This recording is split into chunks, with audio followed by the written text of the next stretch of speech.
Suku Dayak dikenal sakti dan perempuannya cantik-cantik dan berkulit putih. Suku Baduy juga begitu. Selain sakti, gadis-gadisnya dikenal memiliki wajah oval, tubuh ramping dengan senyum menawan. Tapi, pernah ngebayangin gak sih, gimana jadinya kalau suku Dayak bertemu dengan suku Baduy? Kalau mereka adu kesaktian, siapa ya yang kira-kira akan menang? Atau misal, mereka ikut kontes kecantikan, apakah perempuan dari suku Dayak atau suku Baduy yang jadi juara? Mari kita lihat bersama gimana perbandingan antara suku Dayak dan suku Baduy.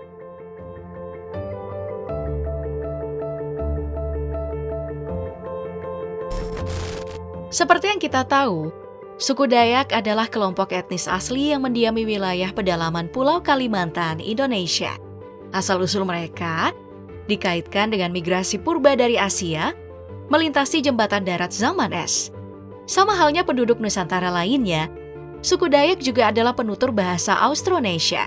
Dan sekitar 4.000 tahun lalu, sekelompok orang Austronesia mulai bermigrasi ke Filipina. Kira-kira 500 tahun kemudian, ada kelompok yang mulai bermigrasi ke selatan menuju Kepulauan Indonesia sekarang dan ke timur menuju Pasifik. Suku Dayak pun menghargai alam dan roh leluhur. Mereka memiliki kepercayaan animisme dan penganut keharingan sebagai agama tradisional. Tradisi kehidupan suku ini berkaitan erat dengan hutan dan sungai, serta memiliki seni, tarian, dan juga musik khas.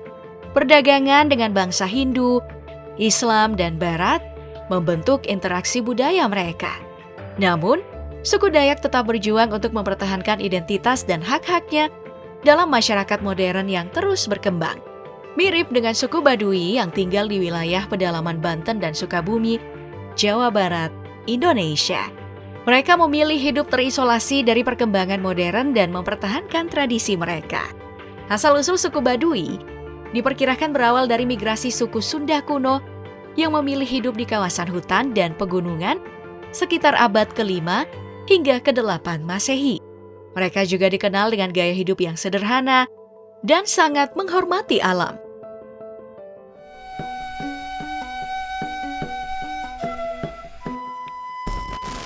Sub-sub etnis suku Dayak jumlahnya mencapai 405 sub dan terbagi dalam 6 rumpun yang besar, yaitu Dayak Ngaju yang mendiami bagian tengah Kalimantan, Dayak Iban atau Dayak Sea Dayak mendiami bagian barat Dayak Kalimantan, termasuk di wilayah Sarawak, Malaysia. Ada Dayak Kenya yang mendiami wilayah pedalaman Kalimantan Timur dan Kalimantan Utara. Kemudian ada Dayak Bakumpai yang tersebar di wilayah Kalimantan Tengah dan bagian dari Kalimantan Selatan. Lalu ada Dayak Bahau yang tinggal di wilayah Kalimantan Timur, serta Dayak Punan yang mendiami pedalaman hutan Kalimantan yang masih hidup sebagai pemburu dan pengumpul.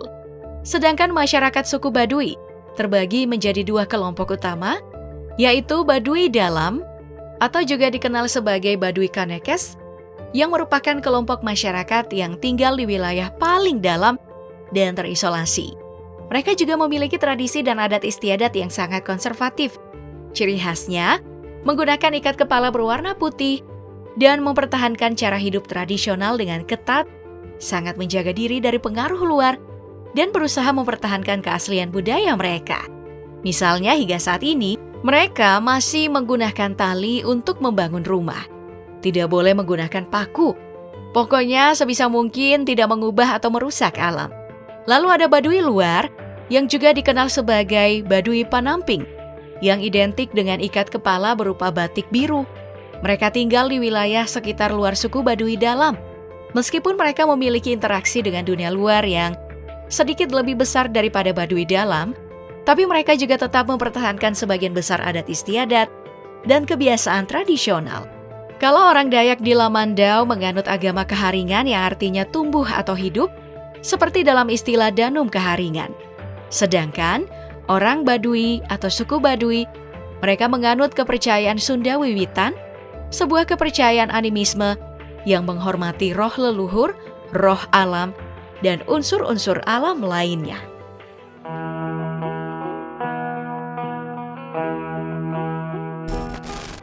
Suku Dayak memiliki sejumlah kepercayaan dan tradisi mistis yang kaya, yang mencerminkan hubungan mereka yang erat dengan alam dan roh leluhur. Misalnya, patung ukiran yang disebut patung hantu atau patung Tawang Alit yang diyakini memiliki kekuatan magis. Lalu, ada senjata tradisional suku Dayak yang disebut Mandau yang diyakini memiliki jiwa roh yang melindungi pemiliknya. Bahkan saat dimasuki sihir, konon Mandau ini mampu terbang mencari sasaran korbannya. Selain itu, mereka juga memiliki senjata mematikan yang dikenal dengan sumpit Dayak. Senjata yang juga dikenal dengan sebutan sipet ini berbentuk panjang dengan lubang pada bagian tengahnya, lalu dipakai untuk menembakkan jarum-jarum anak sumpit dengan cara ditiupkan keluar. Sedangkan, suku Baduy dikenal memiliki kehebatan dalam hal mantra sakti. Misalnya, mantra untuk mengusir lebah saat akan mencari madu. Begitu juga saat akan berburu hewan di hutan, mereka menggunakan mantra agar hewan buas tidak mendekati mereka. Belum lagi tradisi berjalan tanpa alas kaki yang mereka pegang teguh. Menjadi salah satu kesaktian yang perlu perhitungan, sebab tidak banyak orang yang saat ini mampu berjalan berpuluh-puluh kilometer tanpa menggunakan alas kaki. Bahkan di tengah terik matahari seperti mereka. Satu lagi, yaitu kesaktian yang dimiliki Pu'un atau tetua warga mereka. Pu'un dengan menggunakan mantra dan tumbuhan sekitar. Tapi nggak cuma untuk urusan pengobatan. Pu'un juga dikenal memiliki mantra untuk hal-hal lain, seperti kenaikan jabatan, usaha, dan lain sebagainya. Makanya, ada banyak orang dari luar suku Baduy yang juga datang untuk meminta syariat pengobatan kepada Pu'un, meski ia tidak sembarang menerima orang untuk bertemu.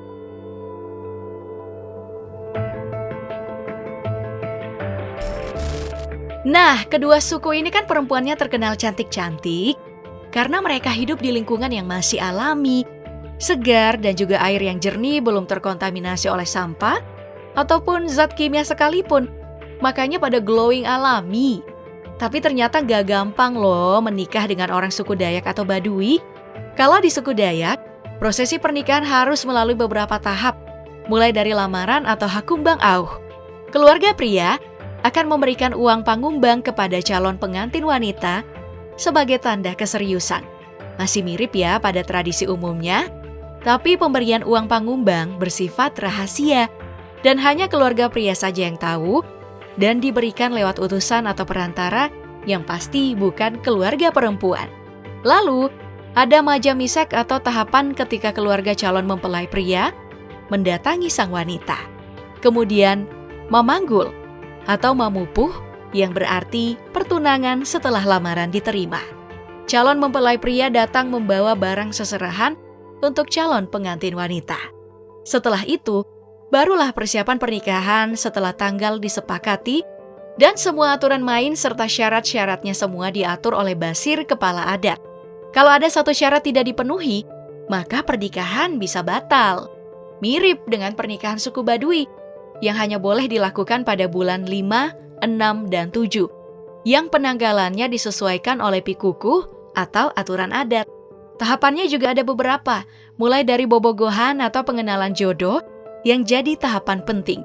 Dilanjutkan dengan lamaran, mempelai pria harus datang melapor ke jaro atau kepala desa, dan pu'un adat atau kepala adat dengan membawa daun sirih, pinang, dan gambir sekaligus membawa cincin yang terbuat dari baja putih, serta tanduk kerbau sebagai simbol kesediaan untuk menikahi calon pengantin perempuan.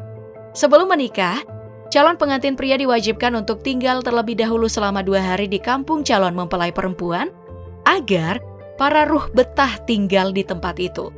Dan calon pengantin laki-laki tidak diperbolehkan menginjakan kaki ke tanah atau di luar rumah selama proses adat berlangsung. Jadi, selama proses pernikahan berlangsung, mereka harus tinggal di dalam wilayah suku Baduy.